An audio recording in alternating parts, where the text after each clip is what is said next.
So I'm currently in Da Nang, Vietnam for the Da Nang International Fireworks Festival.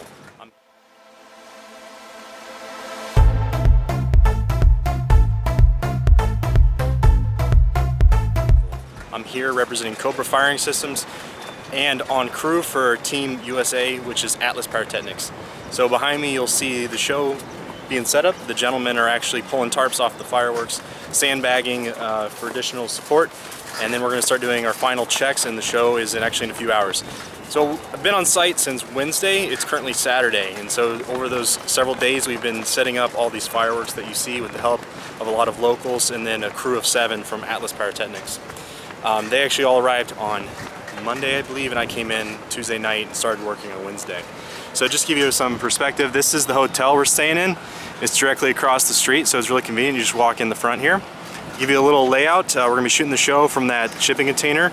They want us to shoot it inside that container. We're using Cobra Firing Systems, which is wireless, so we said, can we shoot it outside? And also that way we can enjoy the fireworks rather than seeing it on a live stream. Our front positions start down here with position 1, and they're actually every about 50 feet apart. And they go all the way down, pretty much as far as you can see. There's a flag waving way over there. That's about the end of the positions. 17 in total, so just over 1,000 feet of frontage. And then over here on my left are all the shell positions. Also shooting tonight is Team France.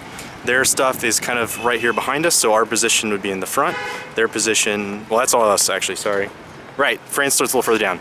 So France and Team USA are both in the same show, so you'll see like Team USA will be the front line, Team France will be the next line, Team USA, Team France kind of thing. So if you look, not the green canopy here, but down by the blue barrel, all those fireworks are Team France, and then the ones in the front are Team USA. So just to give you some examples, there's a bunch of really cool effects in this show. There is a ton of single shot comets and mines. There's even some candles, which you'll see in the back one here. Some sliced cakes. You see some fairly extreme angles here. We ran out of several types of racks during the setup, so we had to end up resorting to wood and zip ties for the final couple hundred shots.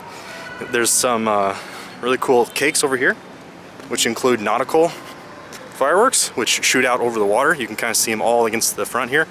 The one that's sandbagged is Team France, so that's not ours. But these cakes here, you kind of see they're split, where one shoots a little bit to the right, one shoots a little bit to the left, and that's the main stage there, so that's the main audience. So the judging and the audience are going to be across the river, and we'll be firing from this side of the river, and I'll be on this side of the river during the show. So anyways, these are really cool. They shoot out over the water there. The wind's kind of coming at me, so they might break a little closer to us than we want them to. But you know, can't really control the wind. The good news is, since the wind's blowing this way, the smoke will not go to the audience side. Instead, it'll go to the city side. You'll notice that all the racks here in the background, they are pointing towards the water, because you'll see there's actually city back there. Now that road will be closed during showtime, but just as a precaution, everything is angled up over the water. To give you a little more detail about the Da Nang International Firework Festival, basically they have 2 teams from 2 different countries competing each weekend. Total of 8 teams. So this weekend is Team USA, Team France. Next weekend is Hong Kong and Italy, I believe. So some of the team members from those shows are already showing up and been talking to us today. It's kind of fun meeting different pyrotechnicians from all over the world.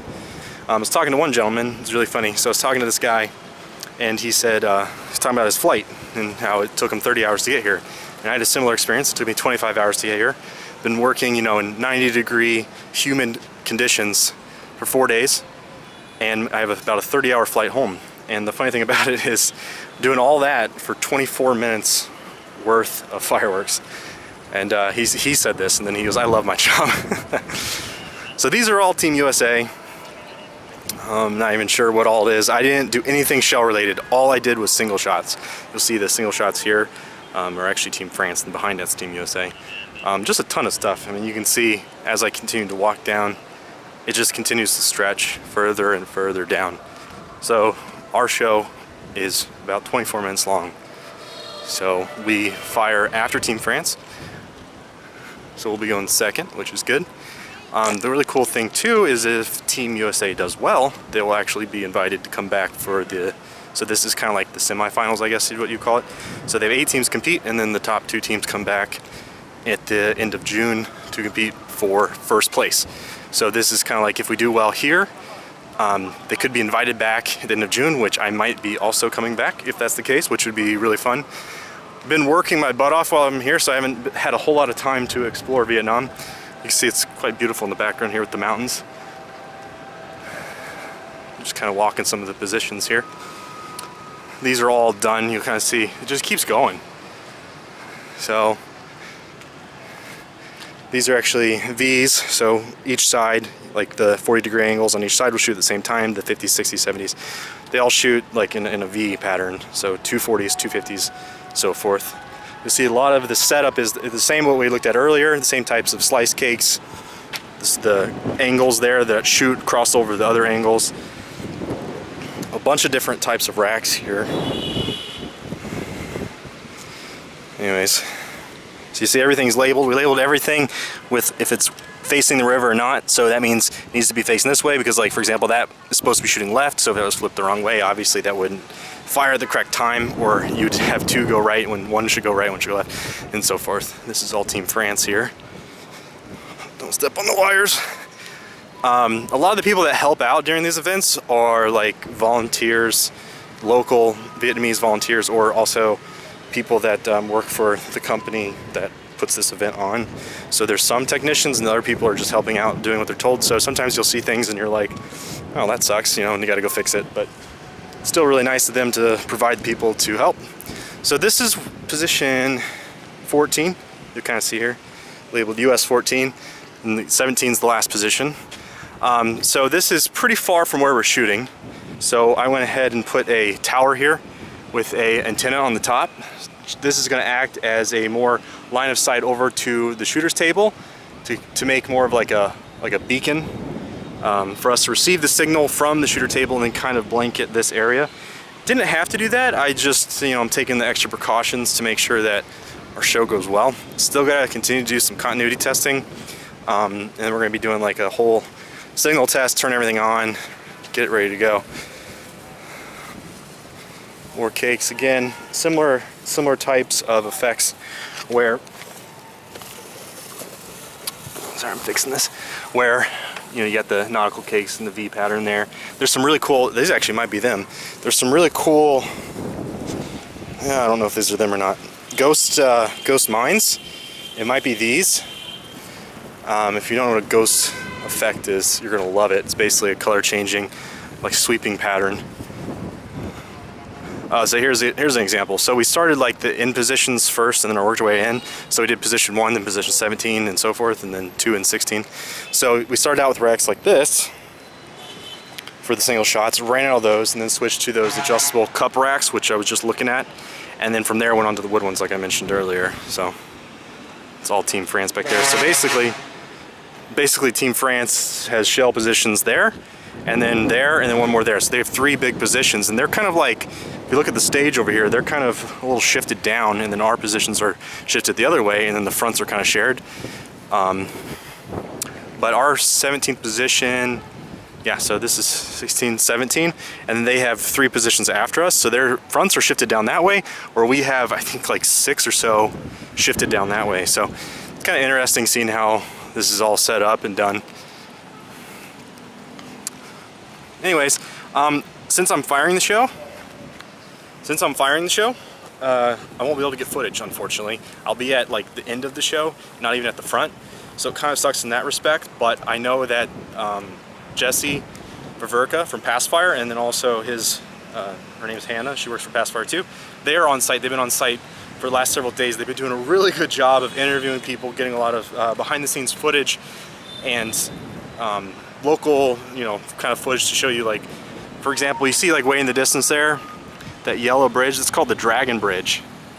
And there's a certain time, like twice a week, where it shoots flames and water, and apparently it's like the longest bridge in Vietnam. It's like a really cool tourist attraction.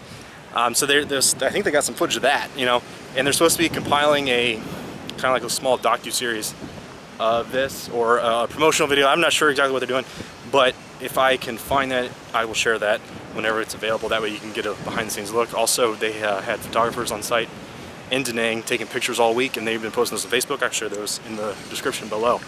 So you see, this is the end of France's stuff. So that's their last shell position, fairly dense.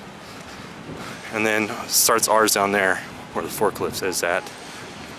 Let's take a look at some candles. A little sporadic, just kind of doing some filming and whatnot.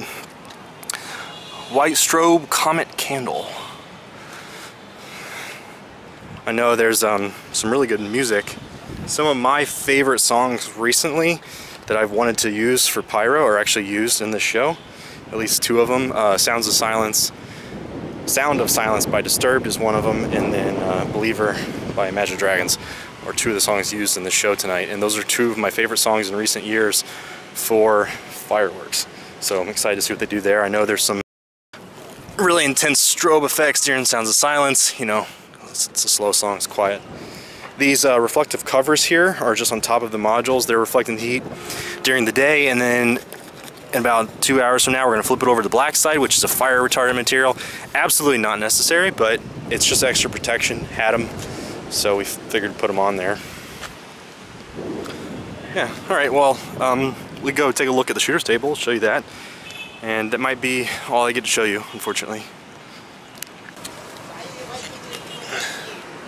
Yeah.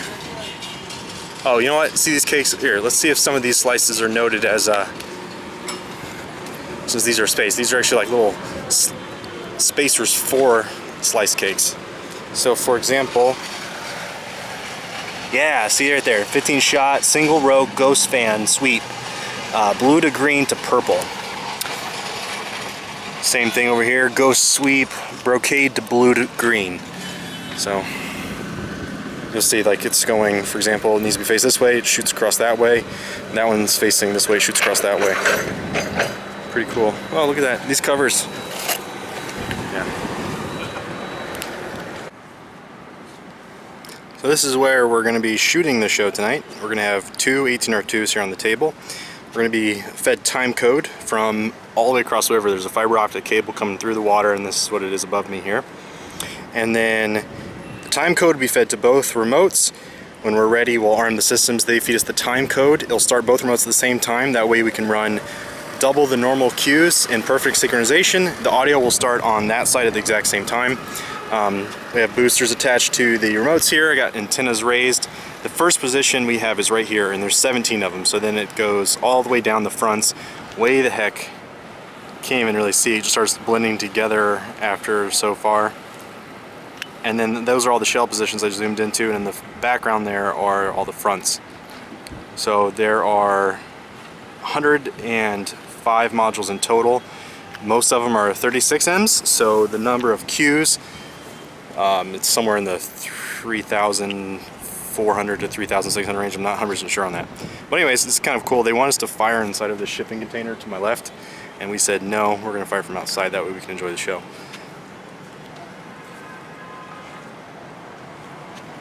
Time good?